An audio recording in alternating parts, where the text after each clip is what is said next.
En el nombre del Padre, del Hijo, del Espíritu Santo. Amén. Invocación a la divina voluntad. Me fundo en ti, Jesús, y en tu voluntad.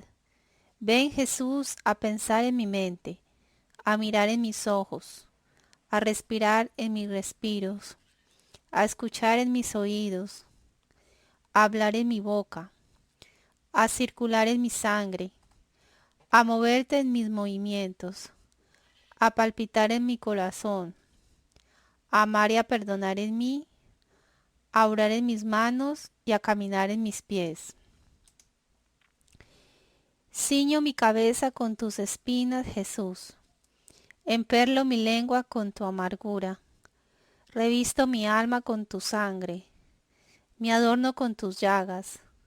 Traspaso mis manos y mis pies con tus clavos. Y como otro Cristo me presento ante la divina majestad. Bueno, muy buenas noches a todos. En este día vamos a contemplar la hora de la pasión, que corresponde a la primera hora de agonía en la cruz, la cual es muy bella, y he escogido el tema de los gemidos del Espíritu Santo. Ya entenderán por qué.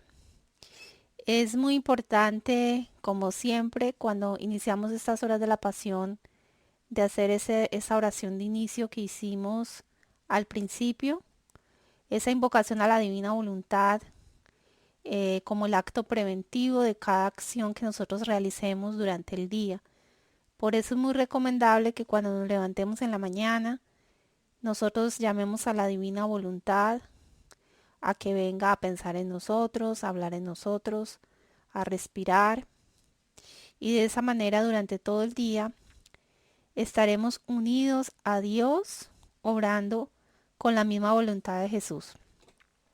Cuando nosotros iniciamos este camino de las horas de la pasión, como siempre les repito, todos los talleres, es muy importante también hacer la oración antes de cada hora y también la oración de acción de gracias, porque estas oraciones nos ayudan a entrar en espíritu contemplativo, en un espíritu de íntima unión con Jesús, de manera que Jesús nos enseñe a tomar sus pensamientos, su lengua, su corazón, y nos ayude en este recorrer, en estos giros, en este fundirnos en la voluntad de Dios y en su amor. En el día de hoy vamos a comenzar con la primera parte del libro de la primera hora de agonía en la cruz. Todas las horas, algunas, pero la mayoría son un poquito largas.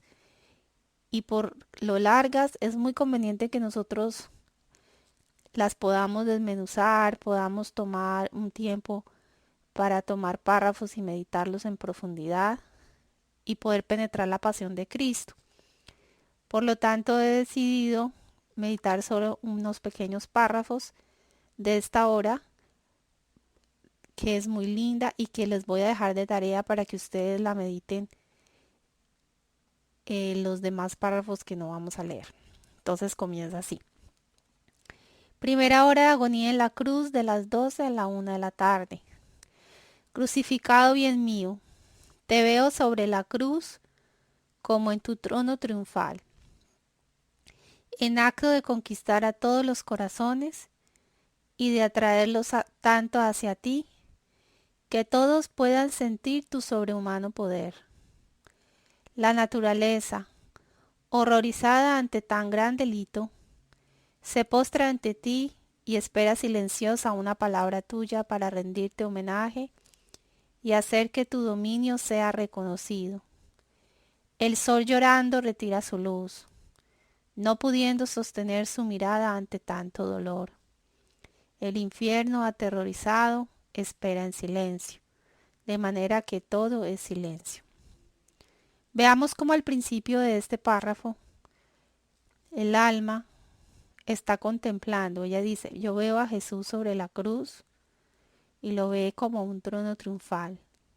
Es aquí la cruz, hermanos, donde podemos palpar el amor más grande de Jesús, y a través de la cruz Jesús conquista todos nuestros corazones y nos atrae tanto hacia Él, de manera que nosotros quedamos raptados por el amor de Jesús.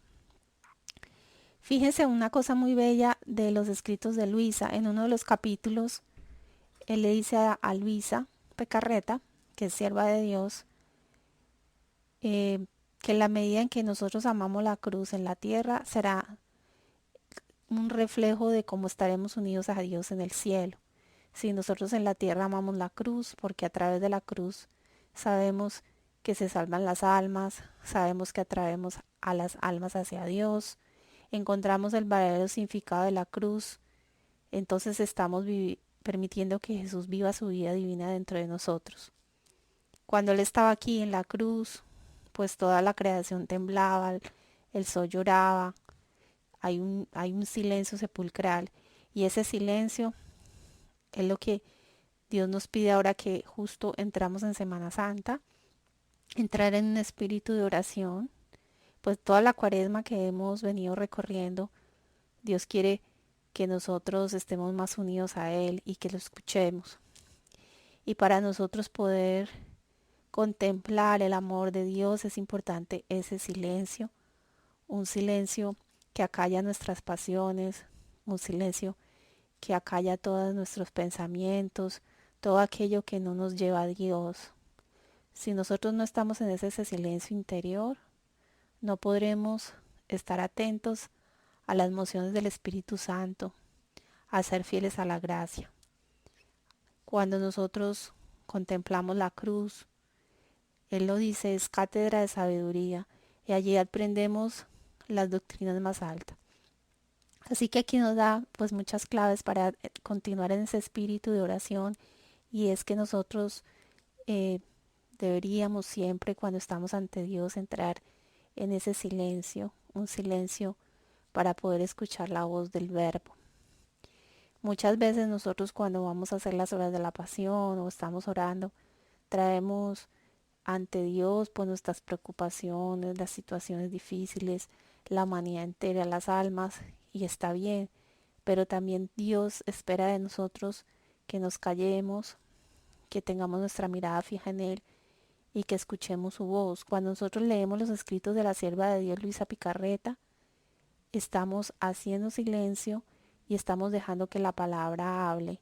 Y cada vez que escuchamos las horas de la pasión y las meditamos y leemos estos escritos, leemos las escrituras, lo que sucede es que Dios se puede desahogar, y en esos desahogos él siente de parte de nosotros un consuelo, siente que es escuchado, se siente amado, y lo más importante es que esa justicia divina queda aplacada. Por eso Él desea que las obras de la pasión sean hechas en este especial momento de la iglesia, no solamente en la Semana Santa, sino que quiere que continuamente se mediten durante todo el año, excepto pues el día de la resurrección, porque Él siente que a través de esta escucha nuestra, siente un alivio continuo, y como lo dice Él, se siente refrigerio a su corazón. Tu traspasada madre y los que antes han sido fieles permanecen todos mudos y petrificados a la vista demasiado dolorosa de tu destrozada y descoyuntada humanidad, y silenciosos esperan una palabra tuya. Tu misma humanidad, que yace en un mar de dolores entre los atroces espasmos de la agonía, permanece en silencio, tanto que se teme que de un respiro a otro tú mueras. Nosotros estamos llamados, como se les ha dicho en otros talleres, a estar ahí junto con la Virgen, con los fieles somos nosotros. Estamos contemplando esa humanidad de Jesús totalmente descoyuntada, desgarrada, chorreando sangre. Pero lo más importante de todo es contemplar la pasión interior de Jesús, que era lo que Jesús estaba viviendo en su interior. Y todo el libro de las horas de la pasión nos ayuda a reconocer esos dolores íntimos de Jesús, esos gemidos ocultos que lo hacen permanecer muchas veces en silencio, porque no tiene con quién desahogarse. Así que aquí en esta otra parte que nos dice, ¿y qué más? Los mismos pérfidos judíos, tus despiadados verdugos que hasta hace poco te ultrajaban, te despreciaban, te llamaban impostor y malhechor, y hasta los mismos ladrones que te blasfemaban, todos callan y enmudecen, perdón. El remordimiento los invade y si se esfuerzan para poder insultarte otra vez, se les muere sobre los labios el insulto.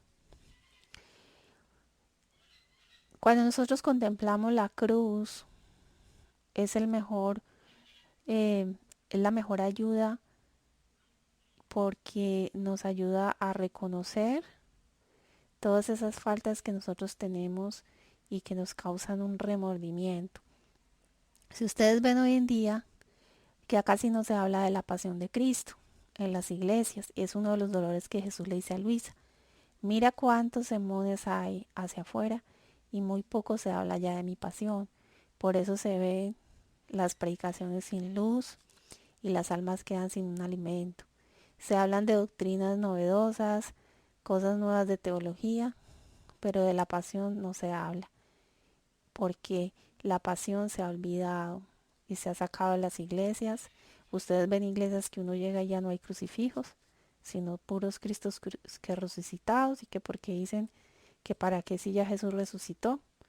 Y eso es un dolor muy grande para Jesús porque las cruces se sacan de los colegios y a los niños les ponen un cuarzo o les ponen amuletos, pero la cruz, que es el signo del cristiano y que Dios quiere que nosotros contemplemos, se ha olvidado de la memoria y del corazón de los hombres. Por lo tanto, pues aquí en la hora de la pasión, Luisa dice que penetraba en el interior de Jesús y es lo que nosotros debemos tratar de entrar dentro de Jesús. Y que es lo que ve ella, que el amor de Jesús crecía, pero al mismo tiempo lo sofocaba y no lo podía contener. Imaginemos nosotros el amor de Dios dentro en la cruz, en medio de clavos, de gritos, de frío, del dolor del amor, del desamor de sus hijos. Sin embargo, su amor sigue creciendo, quiere explotarse por nosotros. Y era tan grande que con una voz fuerte y conmovedora que hizo Dios, levantó sus ojos al cielo, moribundos, porque estaba que moría, y qué fue lo que dijo primero: Padre, perdónalos porque no saben lo que hacen. Una gran lección que Dios nos da en la cruz de perdón. Es lo que nos enseña el Padre Nuestro, que debemos perdonar a los que nos ofenden. Es la primera palabra que Jesús pronuncia en la cruz, que la vemos en Lucas 23, versículo 34. Nosotros, muchas de nuestras enfermedades físicas, emocionales, son por las faltas de perdón. Cuando nosotros no perdonamos a los que nos han ofendido, ya sean tu papá, tu mamá, la persona que más amas, eso no te va a ayudar en la vida espiritual, no te hace crecer. Y fijémonos a Dios, a todo Jesús allí en la cruz, que todos nuestros pecados lo están crucificando y la primera palabra de Jesús es el perdón. Una hermosa lección de amor. Ahora voy a leerles. En toda esta hora de la pasión, pues cada parte del cuerpo de Jesús nos enseña a hacer esa oración en la divina voluntad, como la vimos en el taller anterior de la crucifixión, de cómo podemos nosotros orar de modo sencillo en la divina voluntad. Y yo les decía que uno podía recorrer cada parte del cuerpo. Hoy solamente voy a leer una partecita del cuello y paso a hacer una meditación muy bella de cómo nosotros podemos unirnos a Jesús desde la concepción hasta su vida pública, de qué manera podemos reparar y cómo podemos nosotros reparar esos gemidos dolorosos de ese Espíritu Santo.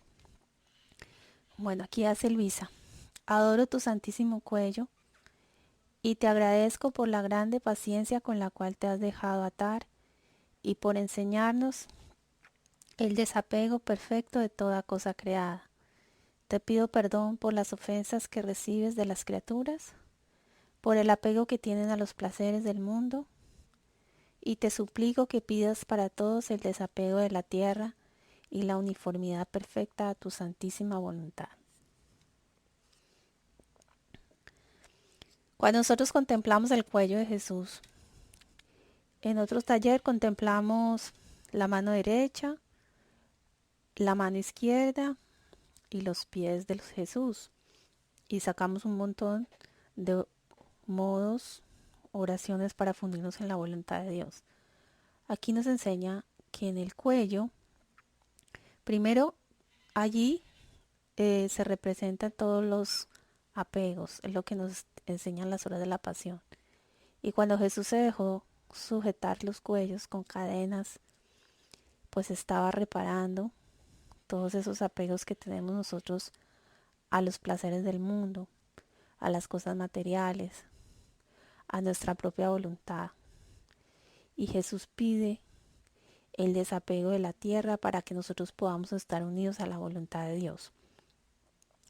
En ese taller que les hablé, creo que es la cuarta hora de la pasión, hice todo un taller sobre el mal de los apegos y les envié un documento de varios capítulos de los escritos de Luisa sobre el mal de los apegos. O sea que no me voy a detener en este párrafo, pero sí es muy importante que nosotros revisemos qué tenemos que dejar para que Dios venga a reinar en nosotros. ¿A qué estoy apegado? ¿Qué es lo que pienso todo el día? ¿Estoy desapegado solo al dinero o muchas veces solo al trabajo? ¿Apegado a un celular, a una cosa material, a una persona, a una situación?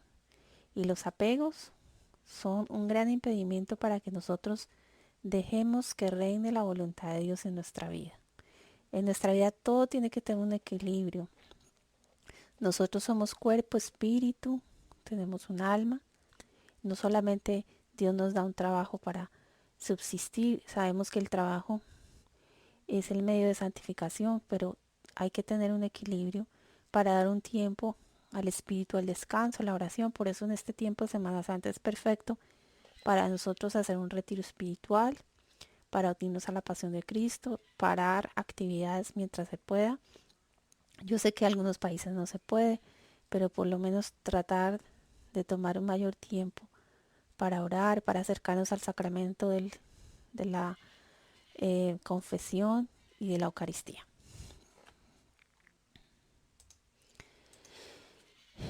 Bueno, esta hora la vamos a dejar aquí. Eh, Siempre, como les decía al inicio, es importante hacer esa acción de gracias después de cada hora. Agradecer a Dios por habernos permitido entrar en este misterio de su amor.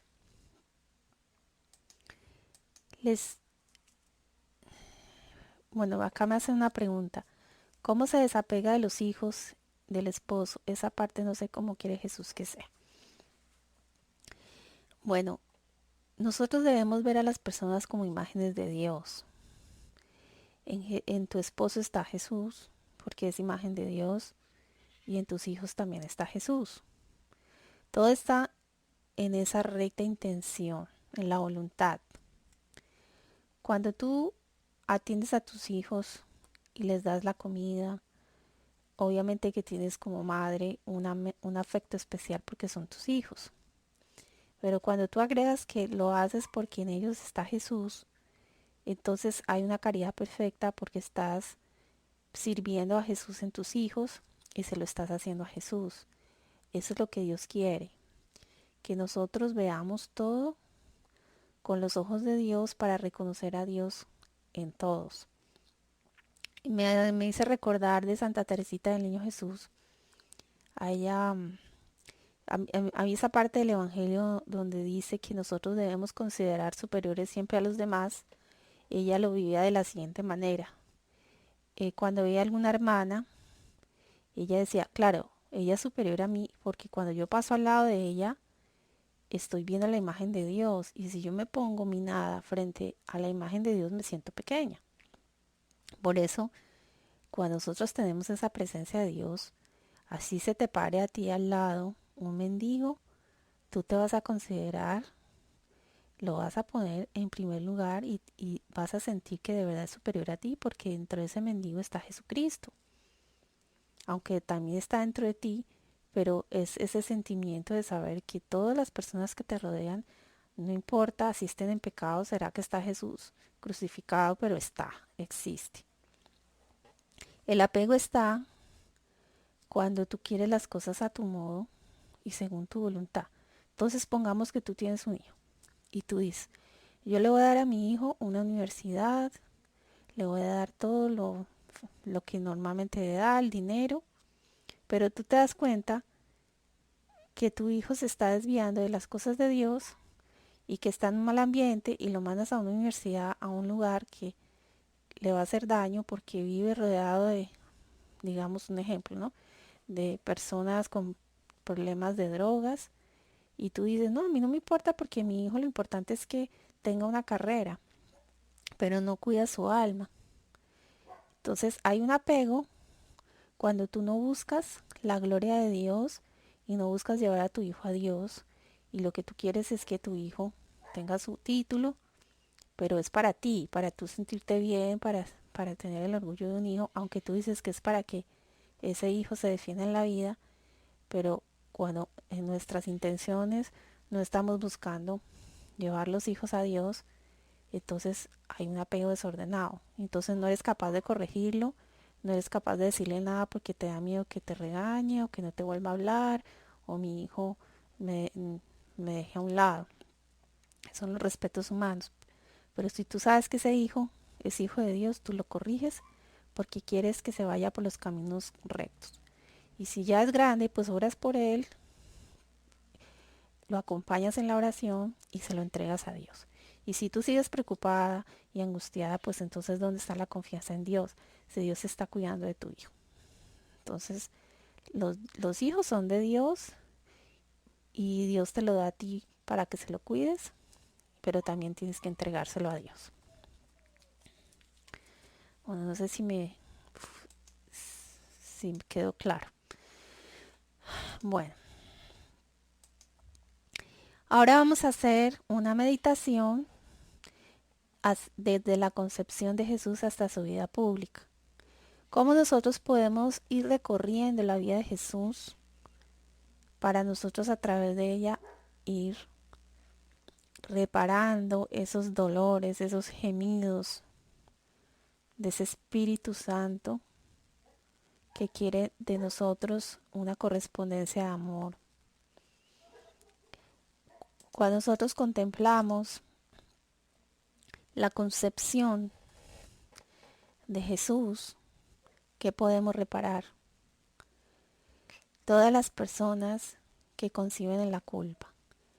¿Cuántas parejas en el mundo no oran antes, digamos esposos, para desear la venida de ese hijo, sino que un hijo viene como fruto de una casualidad, de una noche feliz o de una situación de pecado?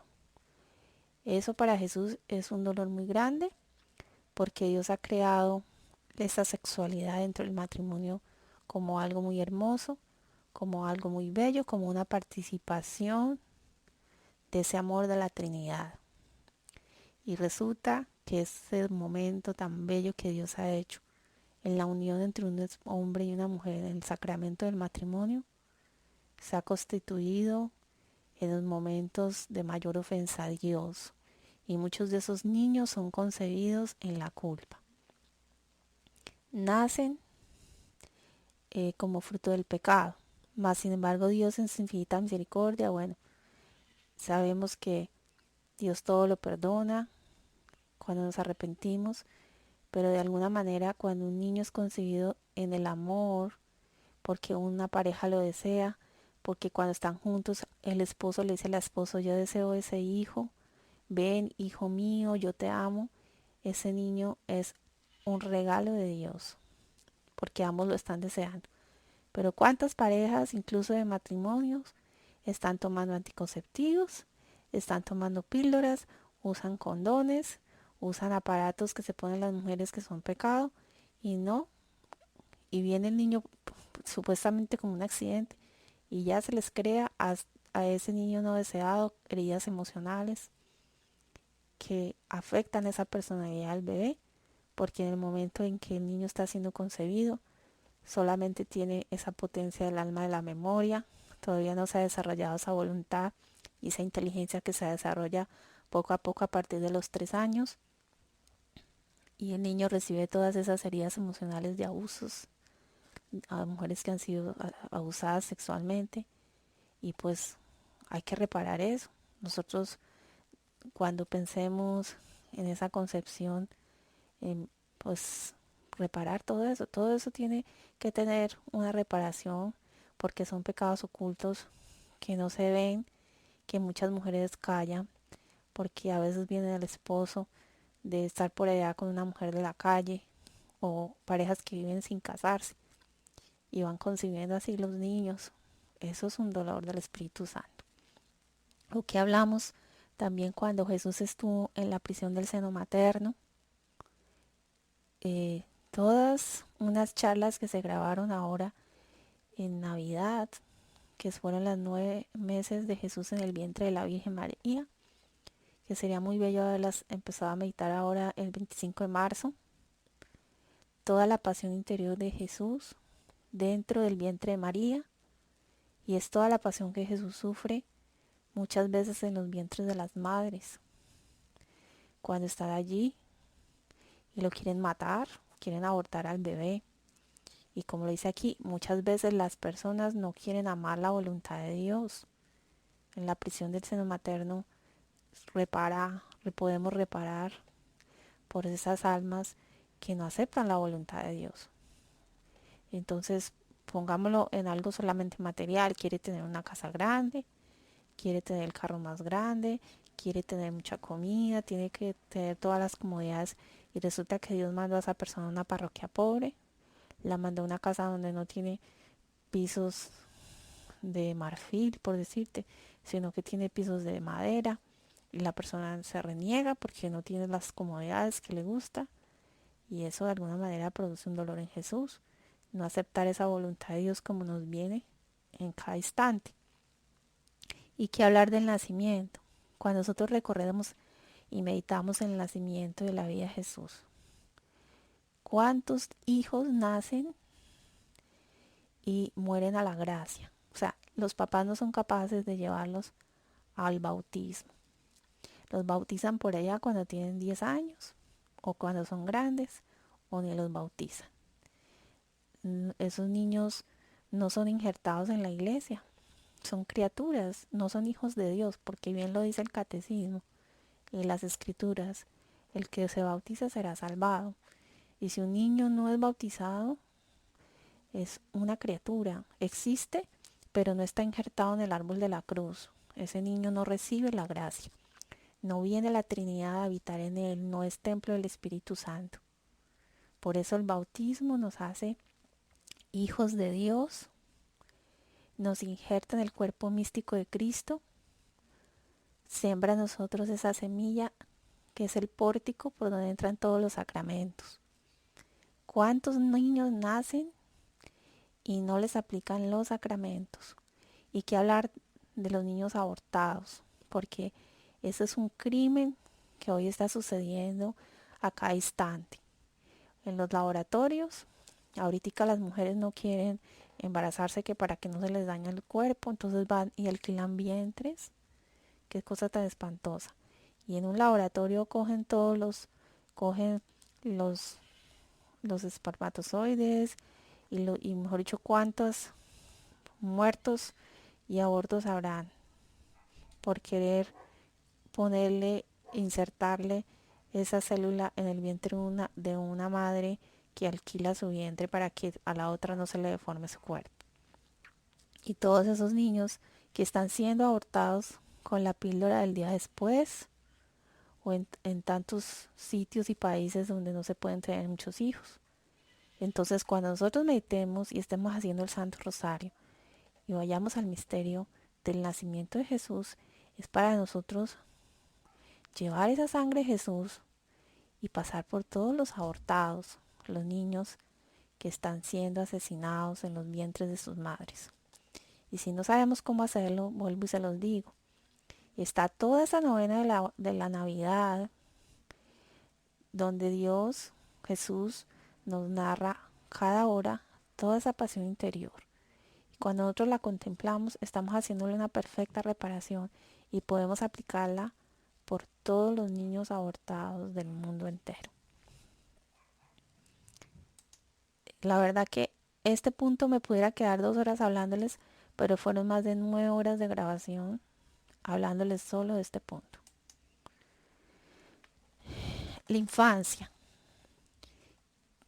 Cuando nosotros meditamos en la infancia de Jesús, podemos reparar todas las veces que a los niños no se les hace amar a Dios ni alabar, niños que son inocentes, que no conocen a Jesús. ¿Cómo puede ser posible que hoy en día las madres hayan abandonado el oficio de mamá y le estén pagando solo a una empleada del servicio o a un jardín donde no les enseñan nada de Dios? O no quieren llevar al niño a un catecismo de un sábado porque las mamás les interrumpen su gimnasio o sus actividades, lo que le gusten, y dejan al niño a merced de un celular o de una computadora todo un día, a donde se está alimentando de alimentos puercos y cochinos del mundo. Hoy en día los niños les hacen la peor injusticia, y es que no les dan a conocer la verdad. Les dan aguas sucias, donde las van a aprender en los colegios, donde allá es donde aprenden el semillero de los vicios. A donde un niño aprende a ver pornografía en el colegio. ¿Y cómo?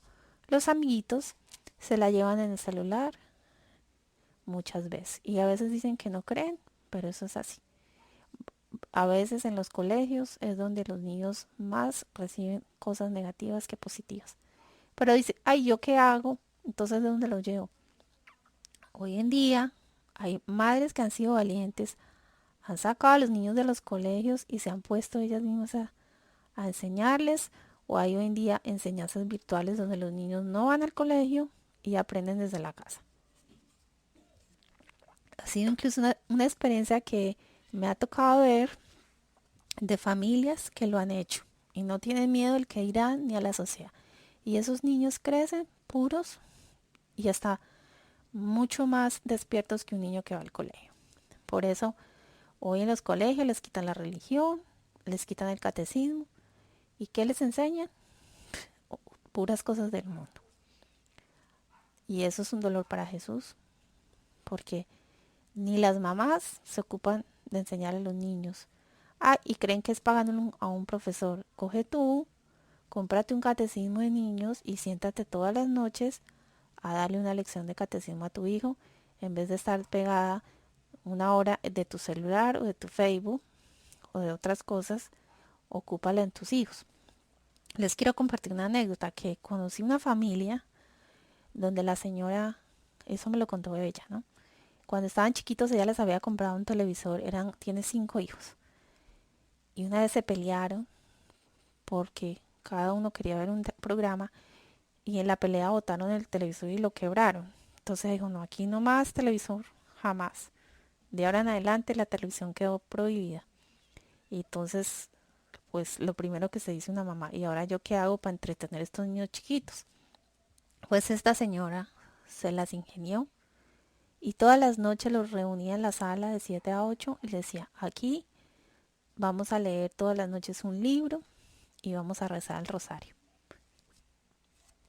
Y así estos niños crecieron. Yo los conocí a todos ya grandes. Conocí ya tenía uno 19, la otra 16, 15 y la mayor tenía 28. Impresionante. Increíble. Yo me quedé, le di gracias a Dios. Crecieron en una pureza. Conocían bastante de Dios. Todos eran de misa diaria. Les encantaba rezar el rosario. Y tuvieron cada uno un camino muy lindo. Todos terminaron su universidad, pero almas puras, de verdad que sí. Bueno, continuemos. Te ofrezco tu vida oculta para reparar las discordias de las familias, las hipocresías de tantos que aparentemente te aman pero internamente te ofenden. Este es un dolor muy fuerte de Dios que lo repara en la vida oculta, porque las familias hoy en día, bueno, y también en el pasado, a veces hay tantas discordias por el dinero, porque hay una herencia. ¿Cuántos han muerto sus padres y los hermanos parecen gavilanes peleándose un pedazo de tierra o una herencia? Tantas peleas inútiles por bienes materiales. ¿Y todo por qué? Por la falta de vida de unión con Dios, de oración. Nosotros tenemos mucho para reparar cuando imitamos la vida oculta de Jesús. En el Catecismo de la Iglesia Católica hay una parte muy linda de la vida de Nazaret que nos da unas enseñanzas acerca de todo lo que se aprende en la familia, el silencio, la obediencia. Hoy en día los hijos no quieren obedecer a los padres y hacen lo que quieren, y eso causa tanto daño porque cuando crecen esos hijos tienen una vida bien desordenada, no pueden tener una estabilidad laboral, a veces incluso para llevar una familia pues les cuesta tener un orden.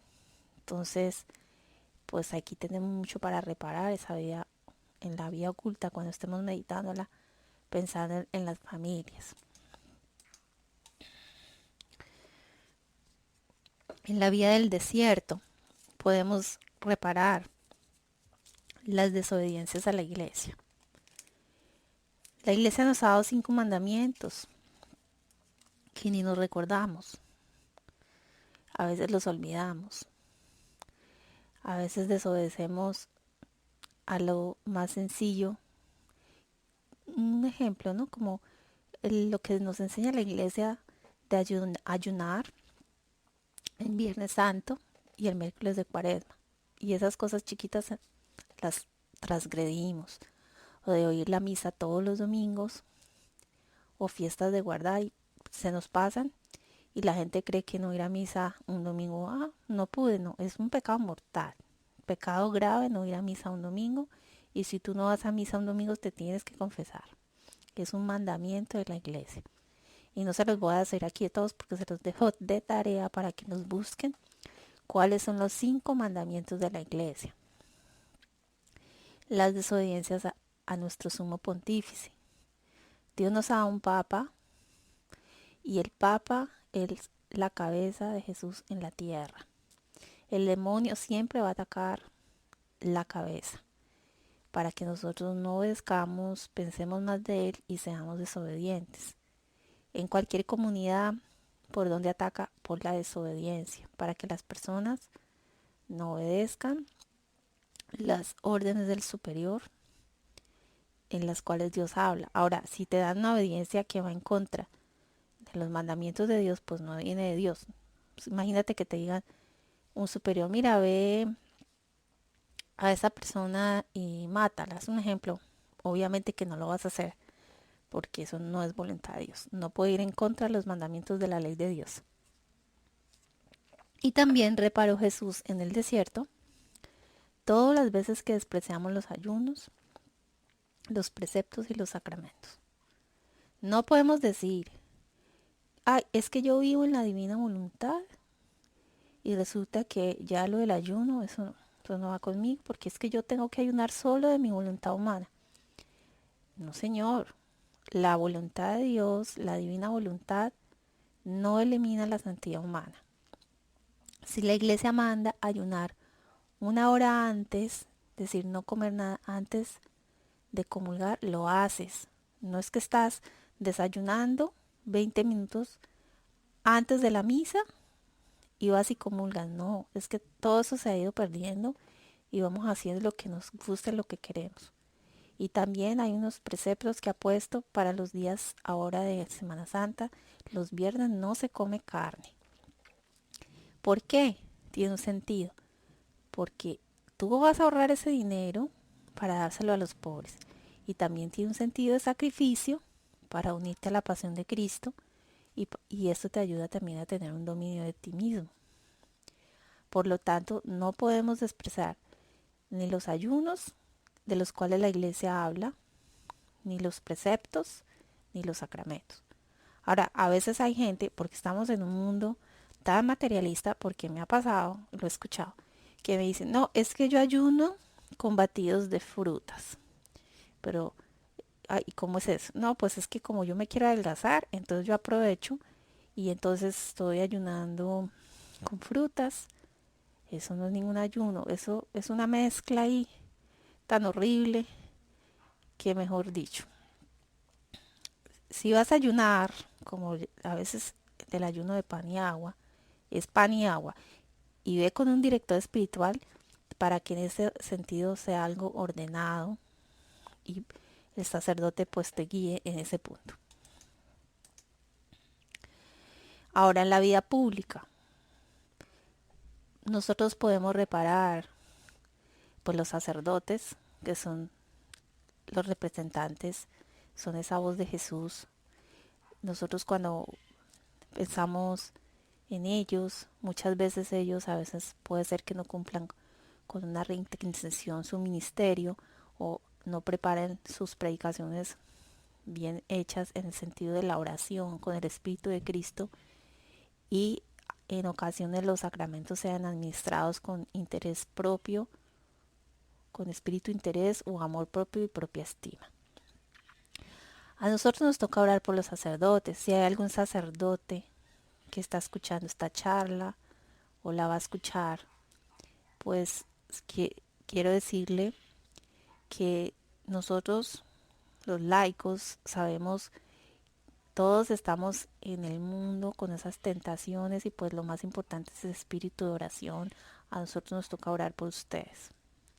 Pero aquí Jesús nos regala, o sea, yo les puedo decir que hay un libro muy lindo del cual aprendí mucho que Dios le regaló a la sierva de Dios, Concepción Cabrera de Armida, que se llama Mis sacerdotes. Es un libro exclusivo para sacerdotes, donde el Señor manifiesta esos dolores íntimos, pero más para uno como verse a un espejo y decir, uy, tengo que poner atención a eso y corregirse y seguir, pues saber cómo reconocer ese amor de Dios tan grande por los sacerdotes. Se los recomiendo, lo pudieran conseguir. Y también el libro que se llama de Diálogo a mi Padre Celestial de Santa Catalina de Siena, donde se manifiesta Jesús, el amor por los sacerdotes y también unas palabras para ellos. Yo tuve la oportunidad de leer esos libros. Cuando los leí, tuve la gracia de tener un amor muy profundo por los sacerdotes, en especial por los sacerdotes difuntos, de los cuales mis oraciones para ellos los quiero muchísimo y por eso uno no, pues, no juzgarlos. A nosotros nos toca orar por ellos, sacrificarnos. Ellos están en el mundo, a veces son muy tentados, tienen muchas tentaciones tienen mucho trabajo en las parroquias y en ocasiones les toca a veces suprimir hasta la oración y la única oración que tienen es la Eucaristía. El demonio los tienta mucho y como dice, bueno, una de las cosas que me impresiona, ¿no? Que en las reglas espirituales San Ignacio de Loyola dice que por donde más se mete la tentación en el sacerdote es en el interés, en la parte del dinero. Por eso si un sacerdote tiene una obra a la cual Dios le ha encomendado, una parroquia o una misión, no se preocupe por el dinero, porque si Dios quiere esa obra, Dios la va a proveer. Que llegarán a veces situaciones donde le ponen a uno ahí la tentación, mira, te traigo este dinero, o uno se angustia de dónde sacó el dinero para construir eso. Dios provee. Y si Dios quiere que se viva pobre, pues se vive pobre y alegre. Así que las horas de la pasión tienen una gran fuerza espiritual para todos. He conocido varios sacerdotes de los cuales tuve la gracia de conocerlos, de visitarlos, y me decían que su vida espiritual siempre ha sido fortalecida por las horas de la pasión. Incluso uno de ellos me decía que salvó su vocación porque tuvo una crisis en la cual casi desiste de tomar el sacerdocio, y haciendo las horas de la pasión lo ayudó bastante a caminar. Así que pues es lo que viene a mi corazón decirles, que los queremos muchísimo y de verdad que es un misterio muy bello, muy hermoso, y Dios los amaba muchísimo. Y también, bueno, continuando, pues Jesús repara en la vida pública las ofensas que se recibe de parte de las autoridades civiles. Eso lo estamos viendo a diario ahorita con las noticias, tantas transgresiones que se cometen en muchos países, lo estamos viendo en Venezuela, muchas trampas, que los presidentes que prefieren poner a aguantar hambre al pueblo solo para conseguir un estatus, bueno, tantas cosas. De eso hay mucha tela para cortar. Te ofrezco tu fidelidad para reparar nuestras infidelidades y tu perfecta sumisión a tu Padre por nuestras incorrespondencias a la gracia. Como podemos ver, hay tanto por hacer por la vida de Jesús. Incluso cuando se sometía él al Padre, esa obediencia de Jesús nos ayuda a reparar tantas veces que nosotros no correspondemos a la gracia. ¿Cuántas veces Dios nos pone en el corazón que demos un donativo a una persona, una limosna a alguien, una ayuda a alguien, y no lo hacemos? Y es, no, ese que lo haga otro. No, ese no lo necesita. No, seguro que es para droga. Bueno, y es una incorrespondencia a la gracia, porque Dios te lo puso a ti en el corazón. Y si tú no lo hiciste, se lo pone a otro. Perdiste la oportunidad. Cuando nosotros vayamos a dar a alguien, démosle pensando que se lo damos a Dios. Así sea que lo utilice bien o no lo utilice, se las verá con Dios, pero nosotros démoslo dándoselo a Jesús. Y démosle también gracias a Dios por todas las veces pues que nosotros no le hemos agradecido por tantos beneficios que Él nos colma a diario, como es incluso los bienes materiales, la comida, la alimentación, las gracias espirituales, la comprensión de las verdades, el conocer la divina voluntad, el conocer los escritos de Luisa, las obras de la pasión, el darnos los miembros, los sentidos espirituales y corporales. Hay mucho por agradecer a Jesús. Señor, te damos gracias por todo lo que nos ha dado. Definitivamente toda nuestra vida debe ser una continua alabanza y gloria a Dios. Les quiero compartir un capítulo de los escritos de Luisa sobre los gemidos del Espíritu Santo. He escogido este capítulo porque cuando veíamos ahora en una diapositiva cómo muchas veces Jesús repara esos dolores de los sacramentos, hay muchas lágrimas ocultas dentro de él que nosotros no conocemos y no nos llegamos a imaginar esa pasión interior de Jesús en cada sacramento. Del volumen 18 de noviembre 5 de 1925 dice así: Hija mía, con tu vuelo en mi voluntad ponte en todos los sacramentos instituidos por mí. Desciende en el fondo de ellos para darme tu pequeña correspondencia de amor. Oh, cuántas lágrimas mías secretas encontrarás en ellos, cuántos suspiros amargos, cuántos gemidos ahogados del Espíritu Santo. Su gemido es continuo. Por las tantas desilusiones de nuestro amor, los sacramentos fueron instituidos para continuar mi vida sobre la tierra en medio de mis hijos, pero ay de mí cuántos dolores. Vamos a ver, Jesús aquí nos está diciendo, quiero que vayamos a todos los sacramentos con Jesús y vamos a descender al fondo de cada sacramento.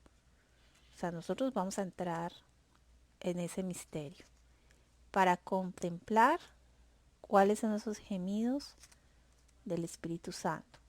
Esto es del volumen 18 de noviembre 5 de 1925. Vamos a empezar. Sí, vamos para el bautismo, ¿no? Dice así. Si veo bautizar al recién nacido, lloro de dolor, porque mientras con el bautismo le restituyo la inocencia, veo que aquel bautizado será un enemigo mío, un nuevo Adán y quizá también un alma perdida. ¿No quisieras tú darme por cada bautismo una correspondencia de amor, un gemido amoroso por hacer compañía a mis dolientes gemidos? ¿Cuántos bautizos, imaginemos nosotros, se hacen en tantas parroquias del mundo y se preparan para un vestido, unas velitas, que estén todos bien vestiditos? ¿Y qué es lo que dice Jesús? Que Él llora porque Él va a darle a esa alma la inocencia y lo que ve es que en el futuro esa alma se va a perder porque Dios lo ve. Y es un dolor para Él infinito porque en cada bautizado va a haber un enemigo suyo. Crecen y no quieren volver a misa, no quieren nada de la Iglesia Católica, cuando en este momento presente Él está dando a ese hijo suyo, restituyéndole la inocencia.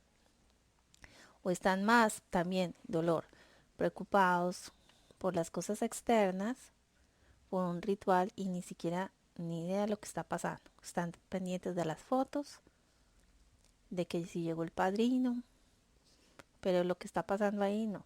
Y se profana ese sacramento. ¿Y qué nos pide Jesús? Que por cada bautismo nosotros le demos amor.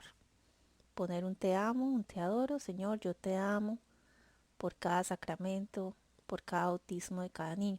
Si ustedes los invitan a un bautizo, están ahí amando, poniendo un beso, un te amo, un te adoro por todos los niños bautizados, reparando los dolores amorosos de Jesús, de esos gemidos, de lo que Él está viendo en cada niño bautizado. Y si vamos a los sacramentos de la confirmación, cuando ya la persona es confirmada, ¿qué es lo que siente Jesús? ¿Cuántos suspiros amargos? Muchas veces se siente restituir el beso del traidor, despreciar sus caricias y huir de su compañía. Por eso no quieres tú poner tu correspondencia de amor y el beso amoroso, tu compañía al Espíritu Santo que gime por tanto desconocimiento que le hace. Entonces se va a la confirmación. Y muchos de esos muchachos, cuando crecen, son los primeros que se oponen a la iglesia y no quiere y la atacan. ¿Y qué dice Jesús? Que siente que se le dan como el beso de Judas. O sea, yo te doy la confirmación y luego un beso de Judas. Y entonces esas caricias que Jesús le da, si ve que las va a despreciar y que ya esa alma no quiere estar cerca de la iglesia ni de Dios y abandona.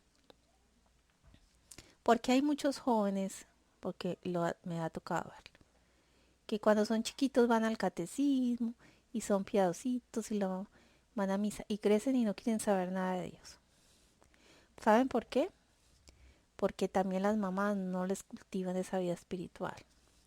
Los llenan de cosas materiales, les dan el último iPad, el último celular, su computadora y los niños pegados de las cosas materiales y cada vez que se apegan a una cosa material sacan una partícula divina y ya no quieren saber nada de Dios.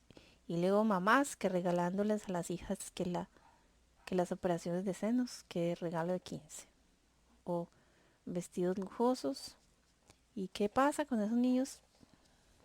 se les va saliendo esas partículas de amor de Dios y van quedando vacías y por eso van siendo apegadas a las cosas del mundo. Pero eso sí, la hija quiere viajar a Japón, a Australia y ahí sale el papá y la mamá, tome mijita, pero eso sí, no quiere ir a misa, no quiere nada de Dios, pero entonces los papás van y le premian con un viaje a Francia que porque es la más inteligente y sacó la nota más alta. Educan monstruos intelectuales, perdón la palabra, y se les olvida que esos niños tienen un alma cuando deberían ocupar de que sus hijos fueran santos, que es lo más importante. El mundo está patas arriba. ¿Cuántos gemidos desgarradores al ver acercarse a las almas al sacramento de la penitencia? Sin dolor, por costumbre, casi por un desahogo del corazón humano. ¿Cuántos gemidos esperan tu correspondencia de amor en el sacramento de la penitencia?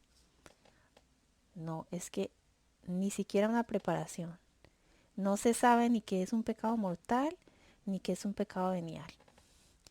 Se va por lo mismo, sin dolor, sin arrepentimiento.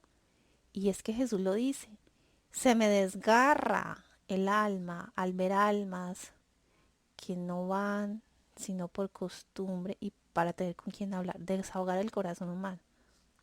Eso es un dolor de Jesús, acá no lo está diciendo. ¿Y qué espera de nosotros? Que reparemos cuando nos confesemos.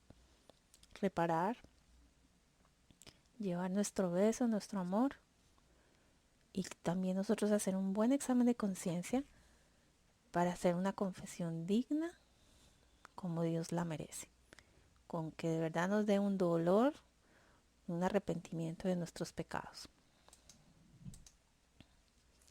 ¿Cuántos gemidos al ver formar en el matrimonio familias de pecado que simbolizan el infierno con la discordia, el desamor y el odio? El Espíritu Santo gime con gemidos desgarradores en cada matrimonio al ver formar en la tierra tantas cuevas infernales. Por eso pon tu correspondencia de amor en cada matrimonio. En cada criatura que viene a la luz, así tu amorosa correspondencia volverá menos dolientos nuestros gemidos continuos. Esto de que Jesús ve el Espíritu Santo, que ve en muchos matrimonios cuevas infernales, me parece impresionante. Cuando dice, en vez de ser como la familia de Nazaret, son familias que simbolizan el infierno con la discordia. Hay desamor, hay odio. Por eso la iglesia pone a los novios unos cursos prematrimoniales para que disciernan si esa es la voluntad de Dios. Hay unos pasos para saber si él va a ser tu esposo. Pero no, hoy en día se dejan llevar de las pasiones, de los momentos bonitos. Se casan que porque a veces hasta por una conveniencia, eh, por no estar solos. O qué decir de los que se casan pero dicen, ah, no, yo me caso, pero no quiero tener hijos. Entonces, ¿a qué vas a casarte? A profanar el sacramento del matrimonio. O lo que tú lo que quieres es tener una pareja que te ayude a pagar la luz, el agua y el teléfono y aparte castrarla. Porque eso es así. Eso es lo que hacen los matrimonios y están ofendiendo a Dios. Hacen cuevas infernales y están profanando el sacramento del matrimonio. Y eso, como no se ve por fuera, porque eso es allá en el interior, Jesús está gimiendo de dolor y nos pide que, por favor, pongamos una reparación de amor por cada matrimonio, para que ese dolor de Jesús sea reparado y Él sea consolado. Qué cosa tan espantosa hoy, ese desorden que hay y cómo ya no se entiende ni qué es el sacramento del matrimonio. Ahorita las parejas no quieren vivir en unión libre, cada uno se paga lo suyo porque eso sí, no quieren compromisos. Y que si vienen hijos, no que sea uno o dos máximo. Espantoso.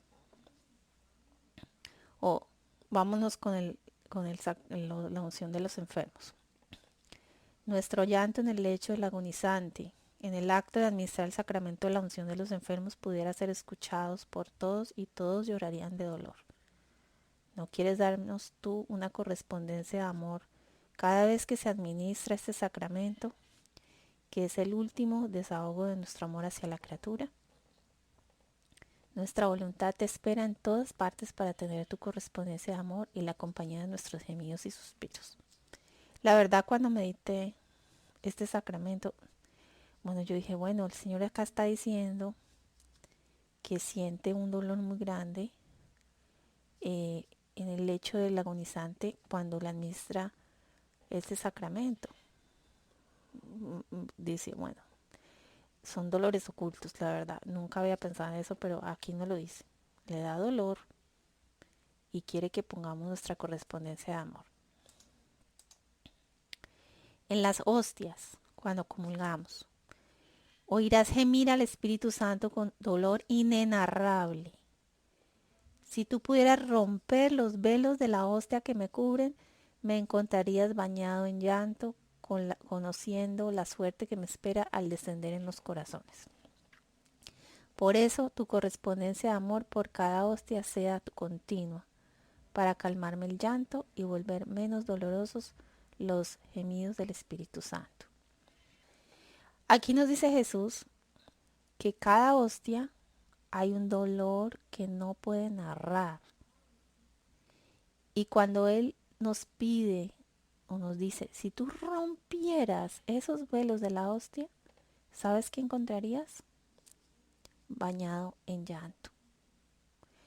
De ver cada vez que los almas reciben a Jesús en la Eucaristía.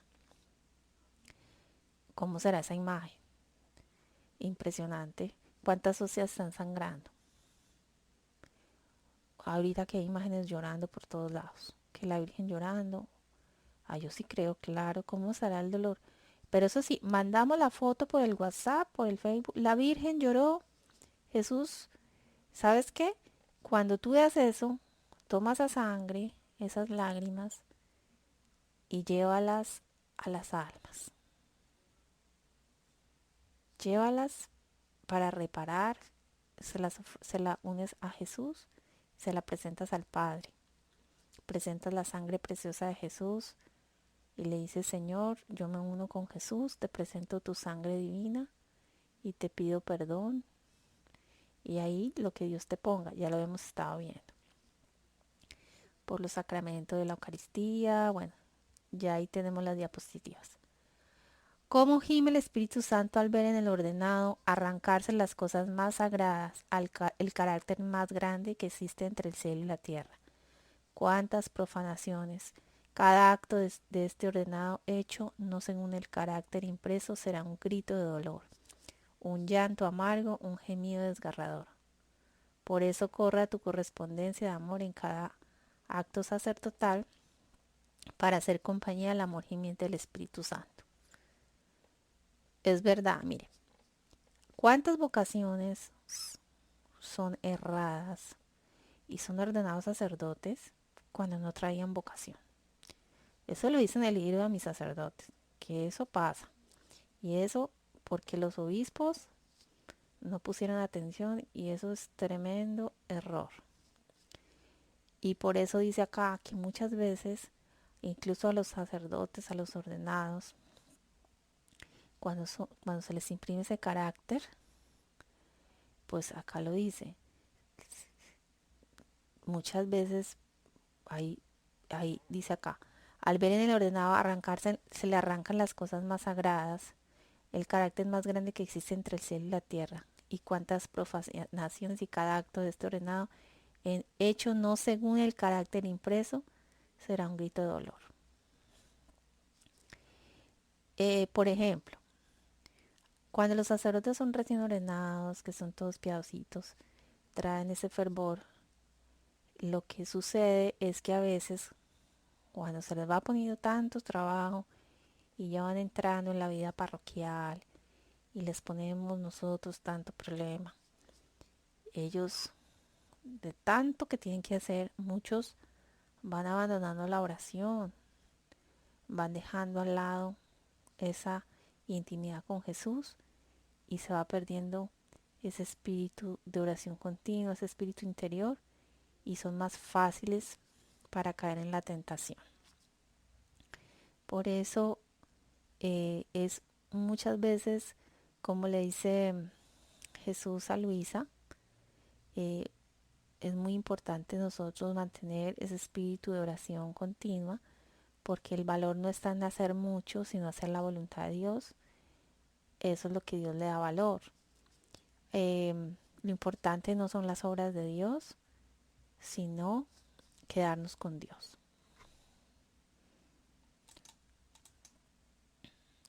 Acá les dejo una biografía para profundizar en el Catecismo de la Iglesia Católica, del numeral 595 al 623, y les dejo 3 capítulos de los escritos de Luisa que profundizan esta hora de la pasión, de la primera hora de agonía en la cruz, y unas frases de las Sagradas Escrituras. El Papa Francisco nos dice: el perdón de Dios no se puede negar al que se haya arrepentido.